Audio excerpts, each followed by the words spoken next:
आवाज़ ओवरड्राइव के इस खास शो फेस्टिवल बाजार में आप सबका एक बार फिर से स्वागत है और हम बात कर रहे हैं ईवीज़ की कि हर सेगमेंट में ईवीज़ अब मौजूद हैं। सभी मैन्युफैक्चरर्स की ओर से लगभग अब ईवी ऑफरिंग मार्केट में है, लेकिन आपके लिए बेस्ट कौन सी है। और इसी कड़ी में अब बात करेंगे लग्जरी सेगमेंट की। देश में लग्जरी गाड़ियों का बाजार भी काफ़ी तेज़ी से बढ़ रहा है। सभी कंपनियों को मिलाकर देखें तो सालाना 2000 लग्जरी इलेक्ट्रिक गाड़ियां भारत में बिक रही हैं। इनमें वोल्वो, मर्सिडीज, BMW, ऑडी की गाड़ियां शामिल हैं। टूटू जी, अगर लग्जरी ईवी सेगमेंट की बात करें तो मर्सिडीज नंबर 1 है। चाहे बिक्री के मामले की बात हो या फिर सबसे ज़्यादा ईवी पोर्टफोलियो की बात हो। इनके पास EQ है जिसकी कीमत करीब 70 लाख से लेकर 2.5 लाख की मेबैक EQS SUV तक शामिल है। लेकिन इनमें जो सबसे पॉपुलर है वो है EQS लिमोजीन। आपकी राय क्या है, क्योंकि ये गाड़ियाँ परफॉर्मेंस और कीमत के मामले में देखें अगर तो आइस वर्जन्स को कड़ी टक्कर देती हैं और कंपनी का तो कहना यह है कि वो अपने काफ़ी मॉडल्स पे तो फुली सोल्ड आउट भी हैं। तो आपकी राय क्या है लग्जरी ईवीज पर, स्पेशली अगर मर्सिडीज की गाड़ियाँ देखें तो? देखिए, Mercedes has been one of I think the leaders जिसके अंदर आपको बहुत सी ऑप्शंस उन्होंने दिए हैं। तो इट स्टार्ट्स फ्रॉम ऑलमोस्ट से अंडर अ करोड़ और उसके बाद तो आप 5-6 करोड़ तक की गाड़ी आप उनसे ले सकते हैं, depending on your requirement, including up to a vehicle something known as a Maybach, जो इस वक्त ईवी के अंदर आपको मिल सकती है।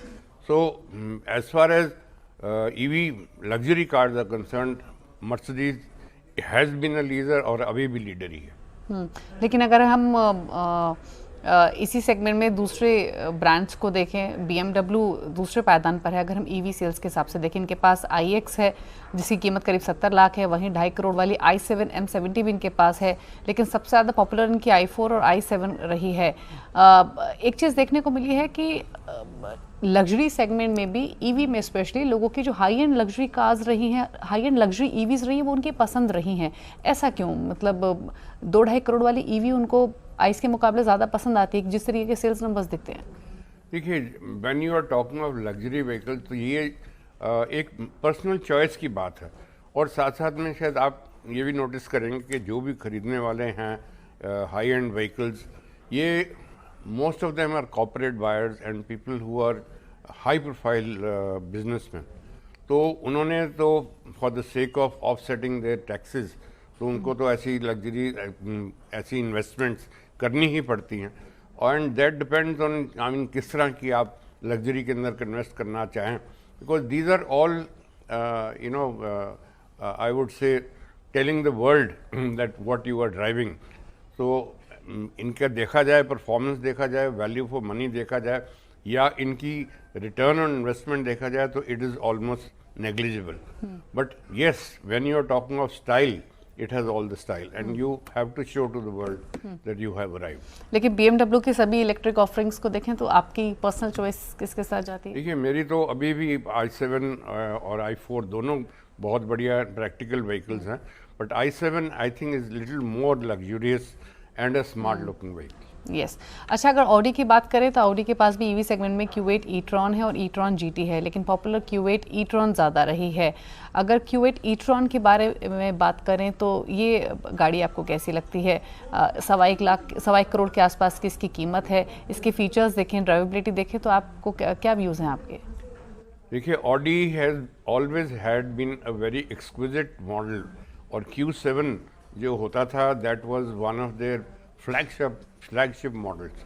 और वैसे ही अब इन्होंने जो नई EVs निकाली हैं, they are also branded from that point of view. तो मैं तो यही है कि जिन्होंने ऑडी खरीदनी है, they will not buy anything else. वो तो they are dedicated to Audis only. And when it comes to what model they want, that of course depending on their requirements, कहाँ पे चलानी है, कितनी चलानी है, and on the basis of that they buy it. लेकिन एक चीज़ है, अगर 1 करोड़ 1.5 करोड़ की लग्जरी गाड़ी लेनी हो तो कन्फ्यूजन स्मॉल EV कार्स के मुकाबले लग्जरी सेगमेंट में ज़्यादा है, क्योंकि एक से बढ़कर एक है। फिर चाहे वो BMW की i4 i7 हो या फिर मर्सिडीज़ के पास तो खैर बहुत वाइड रेंज है। अगर हम सभी की बात करें, हम वोल्वो की बात भी करेंगे, लेकिन अगर हम ऑडी, मर्सिडीज़ या फिर BMW की बात करें तो इनके जो पॉपुलर सेलिंग EV मॉडल्स हैं उनमें से कोई अगर एक पिक करना हो तो आपका कन्विक्शन किसके साथ है? देखिए, जैसे मैंने पहले बताया, लीडर तो मर्सिडीज ही है अपने ब्रांड इसके अंदर, बट EVs के अंदर देखा जाए BMW की तरह, तो I definitely like to have an E7, i7, sorry, okay EV, and that of course would be a great vehicle to have. i7 definitely बेहतरीन गाड़ी है और भरपूर लग्जरी ये लैंड करती है, शॉफर जी, ट्रिबिन and के तौर plus पे it's a भी very आप smart, it's a very smart very looking smart का, यस, और फुल्ली फीचर लोडेड, मतलब जो आप सोच सकते हैं उस तरीके के फीचर इसमें मौजूद हैं। एक और ब्रांड है वो है वोल्वो। लग्जरी सेगमेंट में वोल्वो की C40 रिचार्ज काफ़ी पॉपुलर रही है। इसके अलावा हालांकि अब तो और भी वोल्वो की तरफ से ईवी ऑफरिंग्स आ चुकी हैं, लेकिन इन पर्टिकुलर अगर C40 रिचार्ज की बात करें, क्योंकि एंट्री लेवल लग्जरी ईवीज़ की कैटेगरी में आती है, कीमत 62-63 लाख से शुरू हो जाती है। आपकी राय क्या है इस पर? देखिए, Volvo has always been known as a safe vehicle for the world, और सेफ्टी स्टैंडर्ड्स जो बनाए गए हैं ऑटोमोबाइल्स के अंदर वो वॉल्वो के वहाँ से ही निकले थे। और अभी भी there are people who are dedicated only to the name Volvo. So अभी जो आपको ईवी की बात कर रहे हैं, I think it's a great value for money, जो आपको 60-65 लाख से अपवर्ड्स की प्राइसेस में आपको ये ऑफर होती हैं। तो it's a great brand, there is no doubt about it. और सेफ्टी के तो हर वक्त ये लीडर हैं, और मेरे ख्याल लीडर ही रहेंगे in terms of safety, in terms of radar braking system and automatic controls, safety controls। तो ये बहुत सारी चीज़ें हैं जिसके अंदर ये Volvo has always been a leader and will remain a leader। अच्छा, एक चीज़ और बताइए टूटू जी, Hyundai की आयोनिक हुई या फिर किया की EV6 EV9 हुई, आप इन गाड़ियों को किस कैटेगरी में प्लेस करेंगे? क्या इन्हें आप लग्जरी कैटेगरी में प्लेस करेंगे, और क्या राय है आपकी, क्योंकि ये गाड़ियाँ किया और Hyundai जैसे ब्रांड से निकल कर आती हैं और काफ़ी एक्सपेंसिव हैं अगर उनके आइस वर्जन्स के आइस मॉडल्स के मुकाबले कंपेयर करें तो?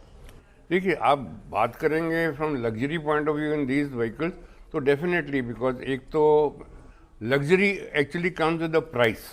Right. At the minute you put a price to it, and which is goes much beyond the ordinary, so it obviously starts attracting the luxury status। तो ये जो गाड़ियाँ हैं, वैसे देखा जाए, इनकी यूटिलिटी देखी जाए, investment on return on investment देखी जाए, तो I don't know if anybody is fully utilising that.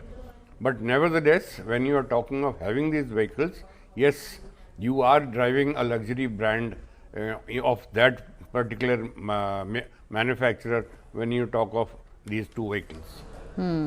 तो चलिए, ये तो बात हुई लग्जरी ईवी गाड़ियों की। चॉइसेस यहाँ पर बहुत हैं, कन्फ्यूजन भी बहुत है, लेकिन टूटू जी ने आप उम्मीद करते हैं आपका कुछ कन्फ्यूजन तो दूर किया ही होगा इस डिस्कशन के जरिए। तो ये थी लग्जरी सेगमेंट की पॉपुलर कारों की जो परफॉर्मेंस और कंफर्ट के मामले में पेट्रोल वाली गाड़ियों को कड़ी टक्कर देती हैं। वक्त हो गया इसी के साथ एक ब्रेक का। ब्रेक के बाद आपको दिखाएंगे पॉपुलर हाइब्रिड कारें। जल्द वापस आते हैं।